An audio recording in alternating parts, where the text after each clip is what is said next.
Hey everybody, Drayton here with ScaleTrains.com.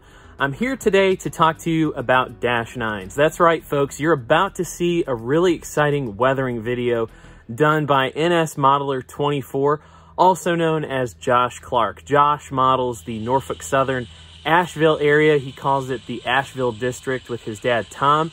Really excited. In a few months, we're going to be sharing Josh's official layout tour video. It's going to be really exciting. We go through the whole story of how they built the layout, how they designed the layout, some of their favorite things about operating the layout. It's going to be really cool. But Josh sent us this really cool weathering video, and he wanted to share with folks how to weather a ScaleTrains Dash-9 properly. Now, before we get into that, I wanted to share some really cool photos that our customers sent in to us. We've got a lot of really great fan submissions through Facebook, so if you don't follow us on Facebook, make sure you do that. And if you haven't subscribed to our YouTube channel yet, click the button below. So first up, Sean Graham White sent me some amazing photos of these weathered Santa Fe Dash-9s. You know, just a little bit of weathering can go a long way to increase the realism of an HO scale locomotive. Really great pictures. Thanks for sending them in, Sean. Next up, we've got Tyler Coles, who sent us a picture of his weathered NS Dash-9 number 9692 on his home layout. Tyler, really great job, dude. Thanks for sending that one in. Arthur Bradley from Bradley DCC. Now, Arthur's a personal friend of mine, and he does fantastic work. You might know him from YouTube or Facebook if you follow him on there. Arthur builds custom HO scale locomotives and weathers freight cars and does all kinds of really cool stuff. He sent in some pictures of an NS Dash-9 and a BNSF Dash-9. Check out the weathering, especially on the BNSF Dash-9. Just looks a little bit charbroiled there up by the exhaust stack. So that's pretty cool. Arthur, thanks so much for sending that in. If you want to learn more about what Arthur does, check him out on YouTube, like I said, Bradley DCC, or also on Facebook. John Parker from the BNSF Fall River Subdivision on Facebook. This guy has an amazing layout. I personally have been a fan of his work for years. He does great weathering work. And check out some of these BNSF Dash-9s. All of the Rivet counter models you see here are available now. Some of them are actually behind me right now. So, you know, whether you're modeling an Eastern Road or you're one of the guys that models the big Western Class 1s, you're going to want one of these BNSF Dash-9s. We've got limited stock availability, so don't miss out. You can have one just like this, weather it up, and it'll look like it's been on the road for years and years. Great weathering work. Jamie Iset from the Allegheny Western Lines, it's a modular club. He sent in these amazing photos of his custom weathered ScaleTrains.com Rivet counter Dash-9s. Unbelievable. And what you're looking at right now is a replica of the Tunkhannock Viaduct in Nicholson, Pennsylvania. But it was built by a club member by the name of Paul from scratch from foam and masonite, and the bridge is about 24 feet long. Unbelievable modeling work. We really love seeing images like these from our customers. So from all of us at ScaleTrains.com, thank you for your business. We really appreciate it. We hope everyone has a Merry Christmas. Now, without further ado, here is Josh Clark's weathering video. We hope it helps you out for when you're ready to weather your ScaleTrains.com Dash-9. Thanks for tuning in.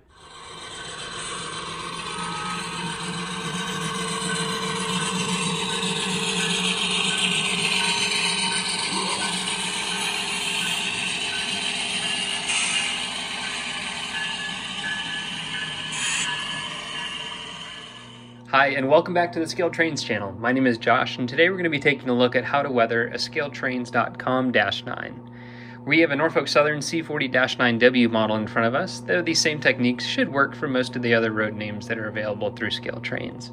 We're going to be using an airbrush, some weathering powders, and some paints as well to make this thing look like it's been on the road for a while and just to match the prototype. We're not going to go too heavy with the rust because the horsehead paint scheme, like pictured here, is somewhat new and most of the engines out there aren't going to be too rusty. So we're just going to give this some nice road grime and dirt along the underframe and a little bit of weathering up top as well. So before we do anything, before we head over to the paint booth, we need to go ahead and mask a couple things that we don't want paint on. So for instance, if you look here at the windows, some of the mirrors, the headlights, number boards, the little window up here on the door, Those are things that we don't want weathering on. In real life, they'd be cleaned pretty often, and so we're just going to cover that up with masking tape before we get started.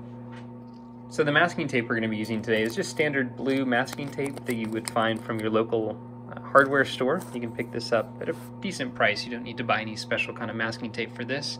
And what I'm going to do is put it on the cutting surface and then cut several different lines here. You'll notice the different windows and windscreens on the locomotive are different heights. So we're going to cut a couple different strips of varying heights here on the masking tape.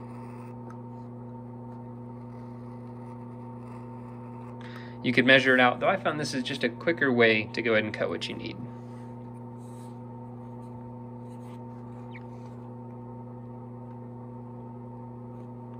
I'm going to start by cutting 4 squares here. These are going to cover the windows on the side of the cab.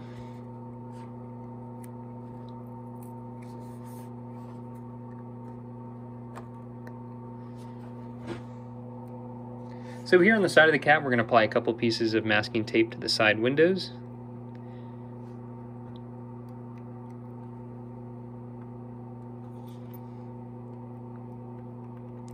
And very carefully, you can just press it down to make sure that no spray gets underneath the masking tape.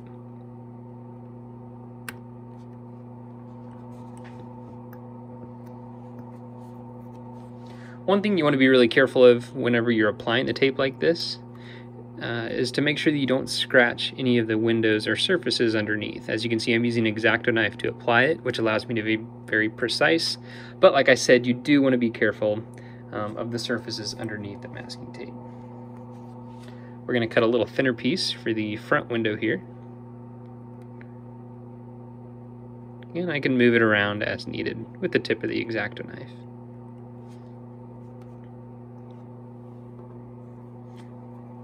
And lastly, we're going to apply some small strips here to the wind deflectors in the back. We're going to repeat this for the other side. Then we're going to get these back windows and then head over to the front to do the windshield.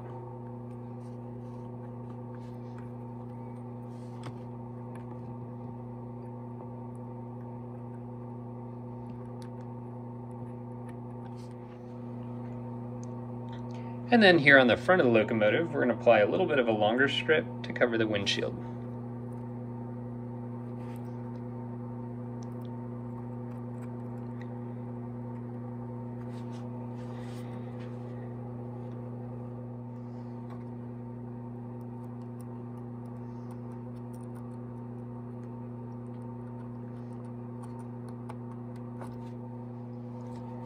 We're also going to apply a little bit of masking tape to the headlight just to keep the lenses clear. You can also apply some to the number boards. However, most of the Norfolk Southern number boards are pretty dull and there's a little bit of a shine on these. So what I'm going to do is leave those open so that we can clear coat those and it'll dull it down just a little bit. And we want to make sure we get the ditch lights as well.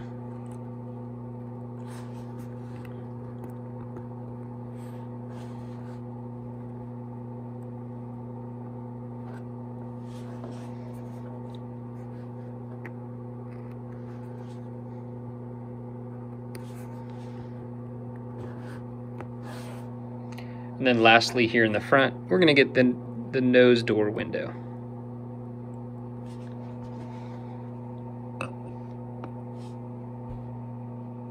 We're going to repeat these steps for the headlights and ditch lights on the rear of the locomotive.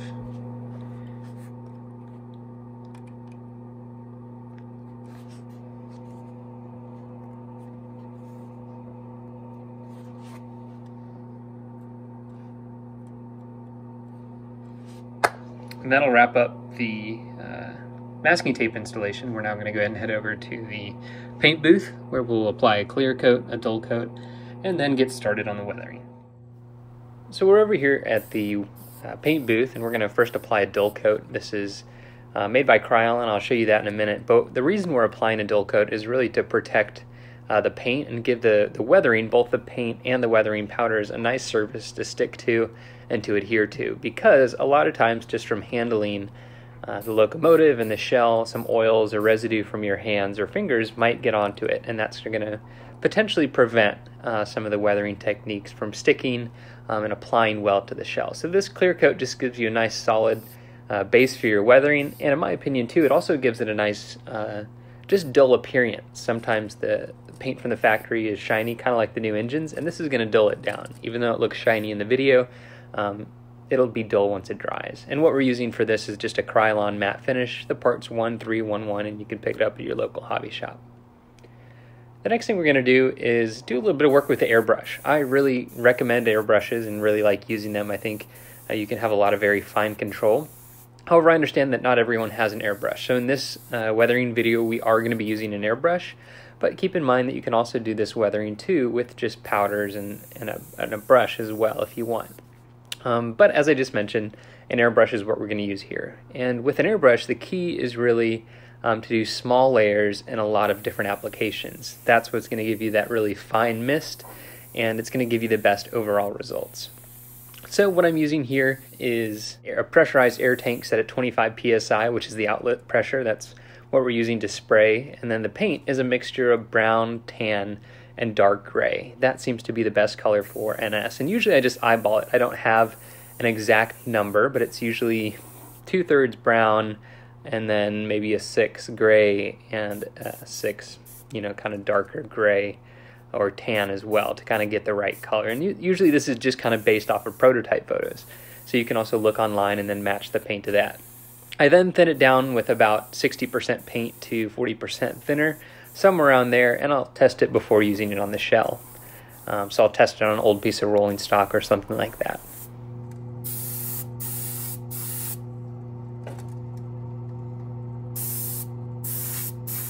And one thing that I think is really important when you're weathering is to really attack it from different angles. You'll notice that throughout this weathering, throughout using the airbrush, I constantly move the locomotive to the left, or I tip it up, I tip it down, and while I'm doing that, I'm continuing to spray. And the reason for that is that sometimes whenever you just spray directly head on, you only get the front of the cylinder, or the detail part, but you're not going to get the top or the bottom. By either angling the airbrush or angling the model itself, you're able to get every different aspect inside of the detail parts.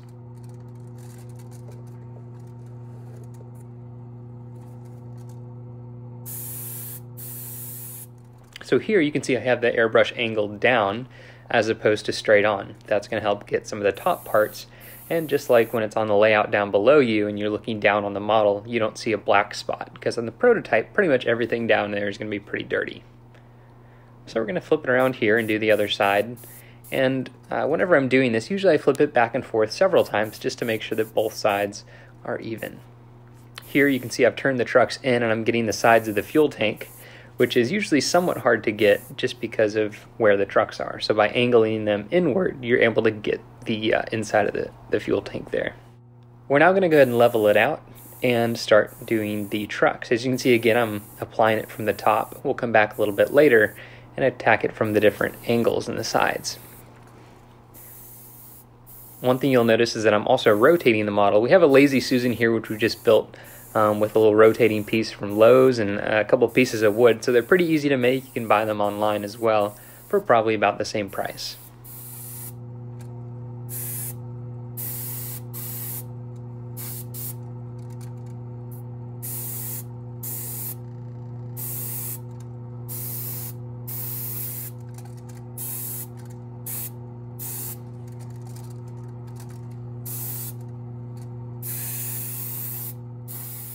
So one thing to keep in mind here, when you're airbrushing, if you're not familiar with it, is to make sure that you have a really fine mist. And there's a couple different things that will really affect that. One is your outlet pressure. If it's too high or too low, you'll start to get large chunks of paint. Or if your paint consistency isn't right, then you need to make sure that that's correct as well. So kind of like the ratios that I talked about before in the outlet pressure of about 25 psi seems to be the magic number and combination for me. But there's lots of different tutorials online and information about how to achieve that if you're not having any success. So feel free to reference that if you're having difficult times with that. So I'm coming back to the original first side that we started on and just touching up a few things and making sure that it's all even.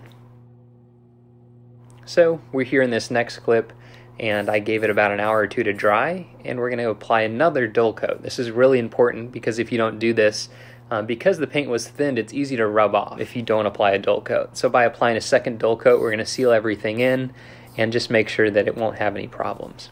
This next part is one of my favorite parts, and I do this to all my models, and it does a couple different things. It first off gives just a little bit of dirt and grime over top of the logos, but it also really highlights the detail and the cracks in the shell. So what I do oftentimes is I apply some weathering powder. What this is actually just a dark gray. It's made by AIM Weathering Powders, and that's A as in Alpha, I as in Igloo, and M as in Mike. And Weathering Powders, it's a company that makes these self-adhering powders that's made just for models, and you can apply them with a brush. That's the other alternative that I was talking about before if you don't have an airbrush. As you can see, what I did here is I actually applied a lot of it, and it looks kind of sloppy, and that's because it is. However, that doesn't quite matter, because what we're going to do is come back in a few minutes and wipe it off with a paper towel. And that's intentional. I didn't accidentally do too much, but it seems like that's the best way to really get the dirt and grime into the cracks and details on the molding of the shell. So here again, as with almost all weathering techniques, the key is really into doing layers.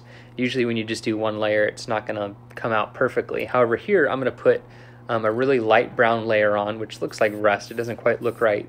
I'm going to seal that, but then I'm going to come back and add a dark gray over top of it. And what it does is, when the engine's finished and all the layers are done and sealed, it really gives it a nice texture.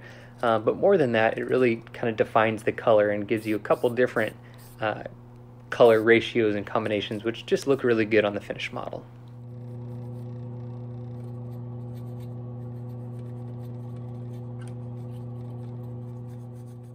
So as I just mentioned, we're going to come back here and apply just a little bit of the dark gray over top of the brown. As you can see, it almost makes that brown disappear, but because that layer is underneath the dark gray, because the light brown is underneath, it's going to give it just a little different appearance as to, if I were to just do it over the standard black of the shell. So I think it really does help it stand out. And that's one of the best ways I've found to add the soot detail from the exhaust stack on the top of the engine, is by doing these multiple layers.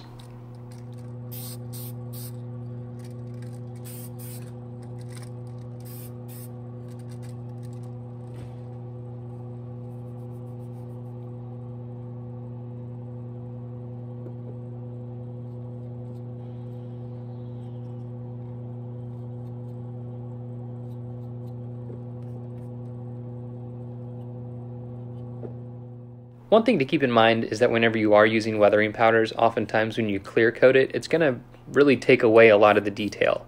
As you can see, it's usually pretty bright and defined before I apply the clear coat, and then it really goes away after I apply the clear coat. So that's something just to keep in mind. Usually you're going to need a couple different layers.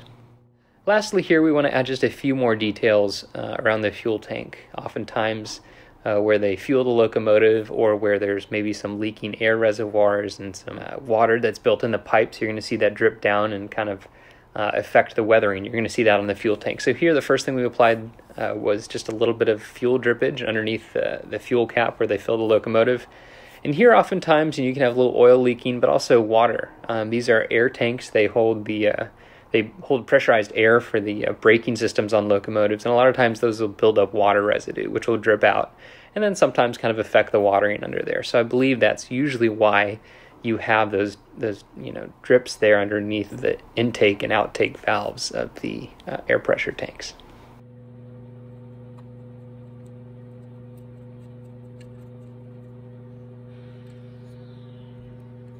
And lastly here, as I've said before, we did one side, we want to come back and do the other. So here by the fuel nozzle where you fill up the fuel tank, we're going to apply just a little bit of flat black paint with a thin brush that we picked up from our hobby store. Like every other aspect of this weathering job, we're going to apply this in layers. We're just going to do small strokes as opposed to just one big one. It's really the best way to fine-tune your weathering.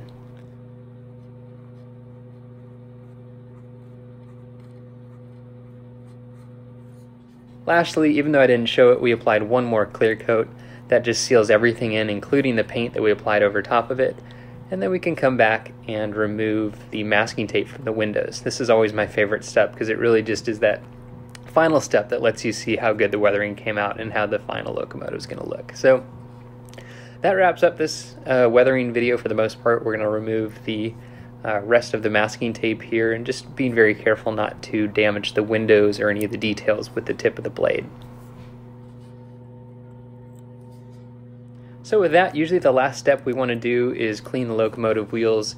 You can do that in several different ways, but what I like to do is just use an old rag or paper towel and then soak it with a little bit of alcohol, apply it to the tracks, and clean one wheel at a time, because a lot of times the clear coat and the spray residue will affect the wheels. So once that's done, you can enjoy your model, and that'll about wrap up this video. So thanks for watching a ScaleTrains.com how-to video. It was a real privilege to share this with you. I hope you learned something, and I'll see you next time. Thanks for watching.